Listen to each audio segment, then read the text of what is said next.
Sunday संवाद में आप सभी का स्वागत है। जैसा कि हमारा विषय है आज पुलिस सुधार, समाधान और चुनौतियाँ।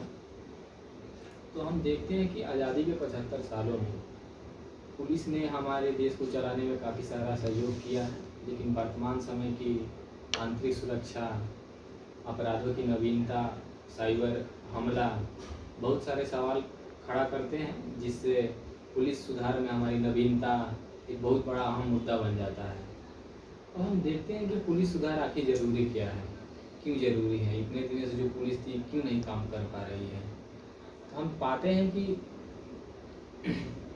जैसा कि हमारा देश 5 ट्रिलियन इकॉनमी का देश बनने का लक्ष्य रखा गया है, तो ये तभी हो पाएगी जब हमारे देश में शांति होगी। अगर हमारे देश में शांति होगी तो फॉरेन इन्वेस्टर आएंगे, इन्वेस्ट करेंगे, आंतरिक सुरक्षाएँ ठीक रहेंगी।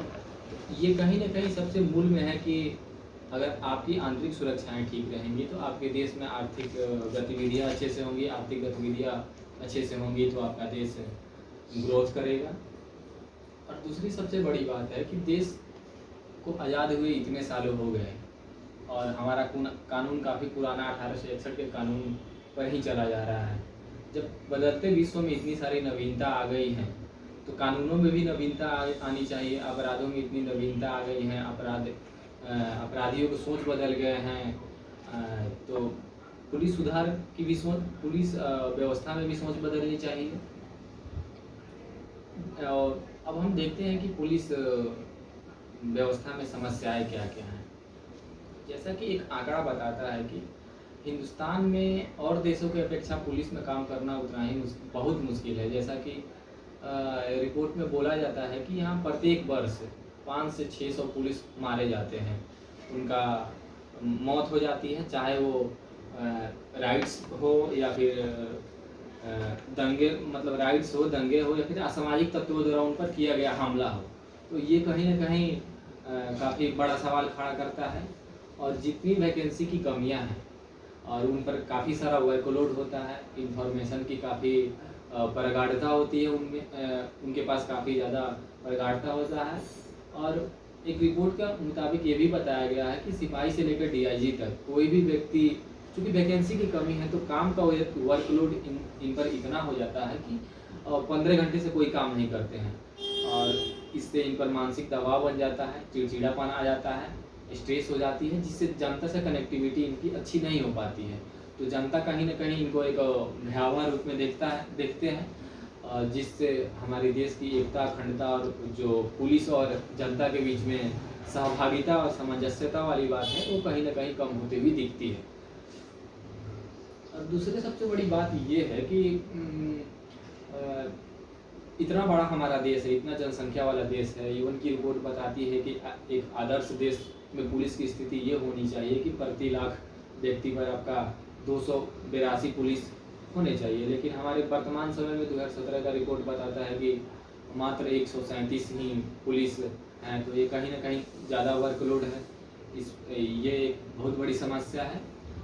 और फॉरेंसिक सपोर्ट हमको नहीं मिल पाता है, साइबर सेल हमारे उतने मजबूत नहीं हैं। अब हम ये देखते हैं कि क्या क्या सुधार होने चाहिए। जैसा कि प्रकाश सिंह बनाम भारत संघ का मामला 2006 में सुप्रीम कोर्ट में गया था, तो सुप्रीम कोर्ट में कुछ 7 टिप्स दिए थे, लेकिन संजोगवश आज जजमेंट आने के आज हम देख पाते हैं तो 19 साल बाद भी 17 साल बाद भी वो इम्प्लीमेंट नहीं हो पाए हैं, जो कहीं ना कहीं एक बड़ा सवाल खड़ा करती है। और जिस प्रकार समय बदल रहा है तो पुलिस में नवीनता आनी चाहिए, जैसे कि उनको उस प्रकार की प्रशिक्षण दिए जाने चाहिए, उस प्रकार की ट्रेनिंग दिए जाना चाहिए। और वुमेन पार्टिसिपेशन जितना काम है, रिपोर्ट बताता है कि 10.3% ही वुमेन काम कर रही है अभी तक, जबकि जैसे हम देखते हैं कि 50% आबादी हमारी औरतों की है इंडिया में।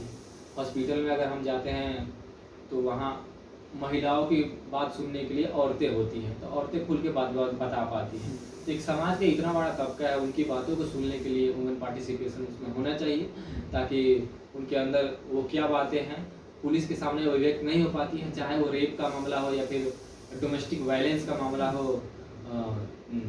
ये सब भी बातें हो सकती है। और जो हमारे पास हथियार है, हथियारों में भी नवीनता आनी चाहिए। हथियार अगर नए नए रहेंगे तो आसानी रहेगी चीज़ों को संभालने में। और जिस प्रकार हम देख पाते हैं कि पुलिस व्यवस्था में ट्रांसफ़र की जो फ्रीक्वेंसी है, अभी रिपोर्ट के मुताबिक बताया जाता है कि एक साल में जितने भी ऑफिसर किसी क्षेत्र में डिप्यूट होते हैं उनमें 35% एक साल के अंतर्गत ही ट्रांसफ़र हो जाते हैं। तो ये ट्रांसफ़र की फ्रीक्वेंसी कम करनी पड़ेगी हमको, ताकि स्थिरता आ जाए। जो भी ऑफिसर यहाँ पे हैं चीज़ों को समझने और उनके क्या क्या डायमेंशन हो सकते हैं, किन किन में इम्प्लीमेंट करना है, वो सब कर पाएँ। और नवीनता आधुनिकीकरण में जैसे सीसीटीवी कैमरे, साइबर सेल का गठन और वाहन, नए नए वाहन ये होने चाहिए। अंततः बात यही कहा जा सकता है कि हमारे देश के आर्थिक गतिविधि को बढ़ाने के लिए, जैसा कि बोला जाता है कि 9% जीडीपी हमारी कहीं ना कहीं अप्रत्यक्ष रूप से पुलिस से प्रभावित होती है। चाहे वो राष्ट्रीय संपत्ति जलाने का मामला हो, या फिर दंगे में, या फिर राष्ट्रीय संपत्ति चुराने का मामला हो। तो अगर हमारी पुलिस व्यवस्था सशक्त रहेगी तो ये सब सारी चीज़ें कम होगी और हमारा ग्रोथ भी बढ़ेगा, राजनीतिक, सामाजिक और जनता से कनेक्टिविटी भी बढ़ेगी और हमारा देश काफ़ी आगे जाएगा।